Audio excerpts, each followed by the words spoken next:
Saudara, Polres Metro Jakarta Selatan menetapkan remaja pembunuh ayah dan neneknya di Lebak Bulus, Cilandak, Jakarta Selatan sebagai tersangka. MAS, anak yang berkonflik dengan hukum, dijerat dengan pasal berlapis dengan ancaman hukuman 15 tahun kurungan penjara. Setelah melakukan serangkaian penyelidikan, penyidik unit pelayanan perempuan dan anak Satreskrim Polres Metro Jakarta Selatan menaikkan status MAS. Penetapan ini dilakukan setelah penyidik menemukan alat bukti yang cukup. Dalam penanganan kasus ini, penyidik telah menggelar olah TKP dan memeriksa 6 orang saksi. Saat ini, kesehatan dan mental pelaku dalam kondisi stabil. Konflik dengan hukum sudah kita mintain keterangan, sudah kita dapat. Setelah itu semalam sudah kita tentukan bahwa dari saksi menjadi tersangka. Polisi menyatakan saat ini kondisi anak yang berkonflik dengan hukum mulai membaik dan sudah bisa dimintai keterangan. Namun polisi belum bisa memberikan kesimpulan penyebab dari kasus pembunuhan. Polisi juga melibatkan psikolog anak untuk mendalami motif apa sampai yang bersangkutan melakukan pembunuhan. Kondisi Ananda A ini ya sudah mulai stabil dari mulai hari kemarin. Sekarang dia sudah bisa diajak bicara, ya, menjawab pertanyaan, sudah bisa senyum, ya. Tentunya nanti pemeriksaan ini bertahap. Kita akan gunakan juga psikolog anak, ya, dari Apsifor, kemudian juga sampai tahap mungkin ada pendalaman psikiater juga, ya, untuk mencari motif apa sampai yang bersangkutan melakukan. Padahal di keluarganya dia sangat disayang dan tadi yang bersangkutan juga sangat sedih. Menunjukkan rasa penyesalan yang sangat mendalam gitu.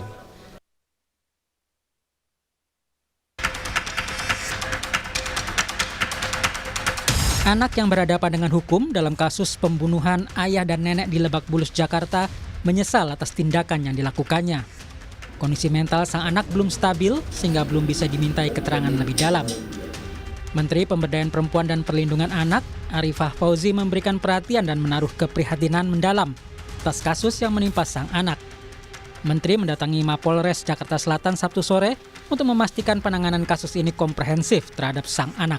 Jadi kami memastikan bahwa si A ini benar-benar terpenuhi, ya, mungkin dampingan dari ahli gitu. Pastinya dia sekarang dalam kondisi yang belum bisa ditanya lebih jauh karena kami juga menjaga secara psikologis untuk tidak bertanya kepada hal-hal yang mengingatkan kembali gitu, karena itu ada petugasnya atau ada ahlinya untuk bisa memperdalam apa yang sesungguhnya terjadi gitu. Psikolog anak dan keluarga Novita Tandri menyatakan penyebab sang anak tega menghabisi nyawa ayah dan nenek dan melukai sang ibu dilatar belakangi banyak hal. Ia menyebut hal pertama yang harus dilihat adalah apakah ada kekerasan, gangguan psikologis dan gangguan mental terhadap sang anak. Jadi kalau bicara tentang gangguan jiwa atau mental, ada yang disebut dengan neurosis, ada yang disebut dengan psikosis. Nah, psikosis ini yang tadi kalau dengar dari berita-berita di Kompas TV, ada halusinasi di sana, ada delusi di situ, mendengar bisik-bisikan, itu biasanya berkaitan dengan psikosis. Dari parasite yang terjadi, kalau kita lihat dari berita yang ada dari zaman dulu sampai sekarang, nah di situ ada terlihat bahwa ada kekerasan secara seksual, kekerasan secara fisik, dan kekerasan secara verbal. Dan ditambah dengan gangguan kesehatan mental dan jiwa. Jadi gabungan ini sangat bisa jadi menjadi latar belakang atau motif. Anak yang berhadapan dengan hukum saat ini tengah ditahan Mapolres Jakarta Selatan. Saat kejadian, sang anak sempat hendak melarikan diri, namun petugas keamanan perumahan lebih dahulu menangkapnya dan dibawa ke kantor polisi. Saat ini polisi masih mendalami motif anak yang berhadapan dengan hukum melakukan aksi pembunuhan tersebut. Sedangkan sang ibu yang mengalami luka saat kejadian terjadi masih menjalani perawatan di Rumah Sakit Fatmawati, Jakarta. Tim Liputan Kompas TV. Kasus anak bunuh ayah dan nenek di Lebak Bulus menjadi pembelajaran bagi masyarakat. Polisi masih mendalami motif dan memberikan pendampingan kepada sang anak. Untuk mengetahui lebih lanjut mengenai kasus ini, kita akan bahas. Sudah bergabung bersama kami Komisioner Komisi Perlindungan Anak Indonesia Dian Sasmita dan juga psikolog klinis Liza Marieli Japri. Selamat petang, Mbak Dian, Mbak Liza. Selamat petang, Ibrahim. Baik, Mbak Dian, sejauh ini apakah dari KPAI telah bertemu dengan MAS, anak yang berkonflik dengan hukum? Temuannya apa saja sejauh ini dari KPAI? Kami pertama bertemu di hari Sabtu, cukup lama berdialog, tapi memang karena kapasitas kami bukan ahli psikolog ya, dan kami punya batas-batas rambu-rambu mana saja yang tidak atau harus dihindarkan ketika bertemu dengan anak. Jadi kami lebih santai saja membangun supaya anak ini juga nyaman, karena ketika kami pertama kali ketemu anak masih kesedihan, dukanya sangat mendalam, kemudian pasti stres pasti iya ya, karena masuk ke lingkungan baru, semua hal masih berat bagi si anak. Jadi kemarin kami hanya mengobrol santai saja bersama teman-teman dari Apsifor. Ada yang diceritakan tidak, Mbak Dian, dari anak yang berkonflik dengan hukum ini kepada KPAI? Apa yang sebetulnya terjadi? Apa yang jadi pemicunya, Mbak Dian? Nah, kalau terkait substansi kasus memang kami tidak berani masuk ya Mas ya, karena kami sangat menghargai dan kami tidak ingin malah nanti menghambat proses pengungkapan kasus ini yang dilakukan oleh penyidik dan teman-teman Apsifor. Jadi kami tidak ingin mengurangi memori anak dengan pertanyaan yang diulang-ulang, karena dia pasti akan bertemu dengan teman-teman penyidik, teman-teman lainnya yang akan bertanya soal kasus. Jadi kalau kemarin kami lebih kepada ya say hello biasa, apa kesukaan dia, sudah makan belum, hal-hal sederhana saja. Oke, baik. Mbak Lisa, melihat kasus yang terjadi di Jakarta Selatan ini, kan ada banyak sekali kabar, fakta-fakta yang juga disampaikan oleh polisi. Apa yang bisa Anda cermati? Kira-kira apa yang jadi pemicu kasus ini bisa terjadi, Mbak Lisa? Rasanya kalau untuk jawaban yang pasti untuk itu sih kita harus tetap menunggu hasil pemeriksaan dari kepolisian ya, karena kan sampai dengan saat ini juga masih belum bisa digali lebih lanjut dari sang anak tersebut juga. Tapi sebenarnya ada banyak sekali faktor yang bisa menyebabkan seseorang sampai melakukan tindakan se ekstrim ini. Kalau kita berbicara tindakan ekstrim, agresivitas, kekerasan, itu sebenarnya secara psikologis itu membutuhkan energi bensin yang luar biasa, Mas Ibrahim. Jadi nggak ada tuh orang tiba-tiba melakukan tindakan kekerasan tuh, tidak ada. Kecuali ada faktor yang berikutnya yang mungkin juga harus dilibatkan. Apakah ada gangguan psikiatri? Apakah ada halusinasi? Apakah ada kondisi-kondisi psikologis tertentu yang mengakibatkan daya analisa dan kebijakannya tidak berjalan? Tapi biasanya ada penumpukan yang luar biasa, trauma, frustasi, kemarahan yang tidak pernah keluar sampai pada akhirnya ibaratnya kalau saya tuh analogi kayak balon diisi terus dengan udara sampai pada satu titik itu sudah sangat tidak tertahankan lagi dan itu meledak gitu. Dimana ini berarti kan membuktikan ada kondisi-kondisi sebelumnya sekian lama ini butuh waktu. Apakah itu tidak terlihat oleh lingkungan selama ini? Apakah memang katakan ada kekerasan yang terjadi? Saya tidak mengatakan mesti ada di rumah ya, bisa saja di sekolah, bisa di lingkungan luar rumah yang mungkin dia mengalami kekerasan tapi tidak terungkap, tidak sampaikan dengan baik, jadi itu menumpuk frustasi, tapi kemudian tidak ada yang mengenali, tidak ada yang bantu dia mengolah emosi-emosi tersebut, sampai pada akhirnya kemarahan itu meledaklah di malam tersebut. Nah ini yang skip, termasuk kalaupun dia punya gangguan psikiatri, Mas Ibrahim, apakah ini juga skip? Katakan misalnya, kalau dia memang sudah punya gangguan kepribadian oposisional, kita bilang, yang mengarah kepada conduct disorder, kekerasan pada anak-anak, delinkuensi, itu dari kecil biasanya terlihat seperti dia suka menyakiti binatang, dia suka tantrum, lempar-lempar barang, dia suka yang seperti itu. Nah, penanganan seperti itu yang seringkali skip, terlewatkan. Yang sekali lagi membuktikan buat saya betapa pentingnya kesadaran akan kesehatan mental dan pendampingan parenting pada orang tua ketika melihat kondisi-kondisi seperti ini untuk mencegah sampai pada titik ekstrim terjadi hal seperti ini, Mas Ibrahim. Oke, sebelum bicara soal pendampingan parenting, saya ingin ke Mbak Dian. Mbak Dian, saat ini seperti apa pendampingan di proses hukum yang terjadi, pemenuhan hak anak seperti apa?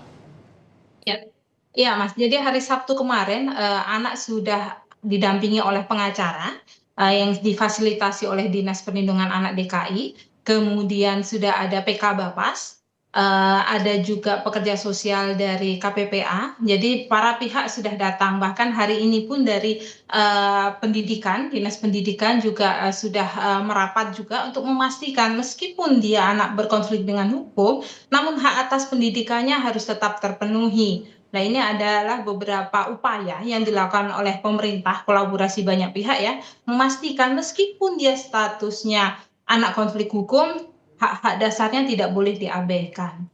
Oke, kalau untuk proses hukum kan ada pelimpahan berkas kepada kejaksaan. Kami ingin konfirmasi ini memakan waktu yang lebih pendek daripada Betul. pidana yang bukan untuk anak. Mbak Dian. Betul sekali. Jadi kalau prosesnya atau status anak ditahan itu hanya 7 hari di kepolisian dapat diperpanjang 8 hari. Artinya hanya 15 hari saja semua berkas itu harus sudah lengkap dan dilimpahkan ke kejaksaan. Jadi ini memang teman-teman penyidik ini sedang bekerjaan waktu. Teman-teman PK Bapas juga bekerjaan menyusun litmas Bapas, pekerja sosial juga Lapsos, Apsifor juga semua. Jadi ini kayaknya maraton semua karena mengejar waktu, batas waktu. Baik, ini menjadi pembelajaran tentu bagi keluarga di seluruh tanah air melihat kasus yang terjadi. Apakah bisa memitigasi kasus ini agar tadi jika ada emosi yang memuncak meledak bisa ditangani? Mbak Lisa nanti dijawab usai jeda. Tetap bersama kami di Kompas Petang, Saudara. Masih bersama kita sore hari ini Liza Japri, psikolog klinis, dan juga Dian Sasmita, komisioner KPAI, membahas soal kasus pembunuhan ayah dan nenek di Jakarta Selatan. Mbak Liza, tadi jadi kalau misalkan sebagai orang tua, bagaimana cara kita tahu emosi anak tidak stabil? Emosi anak ini sudah memuncak. Batasannya di mana untuk tahu ini berbahaya? Gini Mas Ibrahim, kita mundur dulu ya. Anak itu sebenarnya cara belajarnya adalah menyerap dan mengamati dan mengobservasi lingkungan sekitar.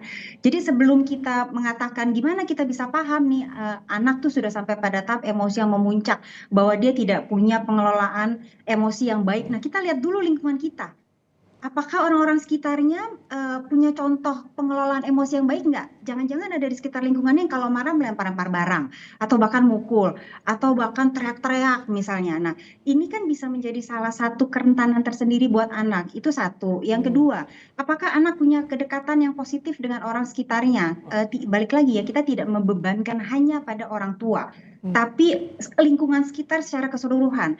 Om, tante yang tinggal bareng, kakek, nenek, guru. Apakah dalam arti kedekatan yang positif ini kenapa dibutuhkan? Karena untuk menjadi cross check kehidupan anak sehari-hari. Apa yang ditonton sama dia, itu apa yang dibaca, apa yang dia sehari-hari itu terekspos. Karena segala hal seperti ini akan menjadi proses penyerapan pada sang anak yang kemudian nanti akan keluar dalam bentuknya, intinya adalah apa yang kita tanamkan pada sang anak, sadar atau tidak sadar, langsung atau tak langsung, itu yang nanti akan keluar responnya.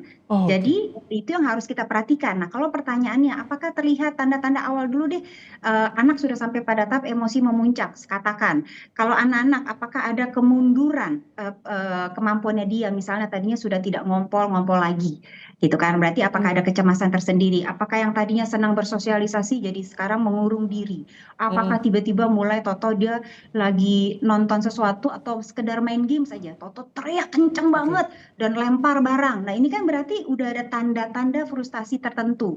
Apakah dia lelah belajar misalnya, yang dia sudah kadang-kadang toto nangis tanpa dia bisa kontrol. Tapi kalau ditanya kamu kenapa nangis, nggak tahu gitu. Ini kan ada frustasi yang mampet nih, emosi yang tidak keluar dengan baik, yang orang tua, orang dewasa sekelilingnya itu harus belajar untuk mengeluarkan itu, mengelola itu dengan itu yang harus disadari oleh orang tua, harus peka apa yang dirasakan oleh anak.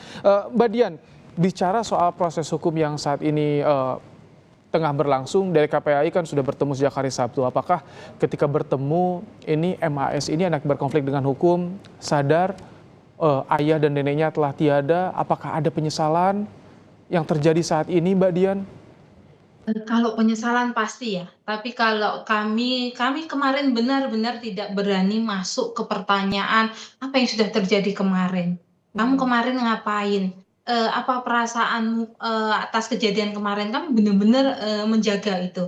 karena kami tahu bahwa kondisi anak ini masih sangat rapuh sekali. Nggak mungkin kami bebani dengan tambahan pertanyaan-pertanyaan itu. Tapi dari sikap si anak, kelelahan itu, sikap dan ekspresi kelelahan itu tampak dan duka itu sangat tampak sekali.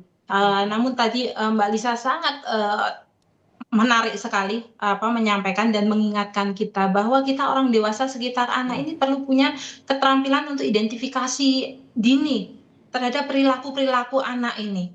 Kan nggak mungkin toh anak tiba-tiba langsung meledak, Pak. Mungkin ada indikasi-indikasi khusus. Nah, ini perlunya keterampilan kita semua orang dewasa yang sebagai orang tua juga belajar untuk bagaimana melakukan identifikasi. Tidak hanya orang tua tapi juga lingkungan sekolah ini penting sekali juga diberi keterampilan itu. Misalnya anak tiba-tiba prestasi menurun atau anak tiba-tiba di sekolah lebih murung. Nah, ini tentunya perlu sekali ada respon-respon awal oleh pendidik di sekolah, tidak hanya guru BK ya, karena kalau guru BK kan jumlahnya sangat sedikit ya. Ini juga menjadi perhatian kami di KPAI, kami memberikan masukan kepada Kementerian Pendidikan juga untuk menambah kuota ini guru BK di tiap sekolah. Jangan rasionya 1 banding 150 siswa, itu sangat-sangat tidak cukup ya. Baik. Sekarang anak-anak sekarang itu dukungan untuk kesehatan mental ini sangat penting sekali karena akan berpengaruh pada tumbuh kembang anak tidak hanya hari ini dan 1 bulan ke depan tapi sampai jangka panjang. Jadi perlu sekali upaya pemerintah dari kasus ini tidak hanya berhenti penanganan kasus, fokus pada kasus, tapi yuk upaya apa yuk yang bisa dilakukan bersama-sama untuk mengurangi resiko anak-anak kita terpapar kekerasan atau melakukan kekerasan. Baik, Mbak Lisa, kemarin polisi menyampaikan bahwa pelaku ini mengaku mendapatkan bisikan sebelum kejadian. Ini bisikan seperti ini bisa terjadi atau dipengaruhi oleh apa? Dan bagaimana nanti penyidik menggali pertanyaan kepada kondisi psikis anak yang saat ini tengah drop, Mbak Lisa, agar terungkap nih semuanya?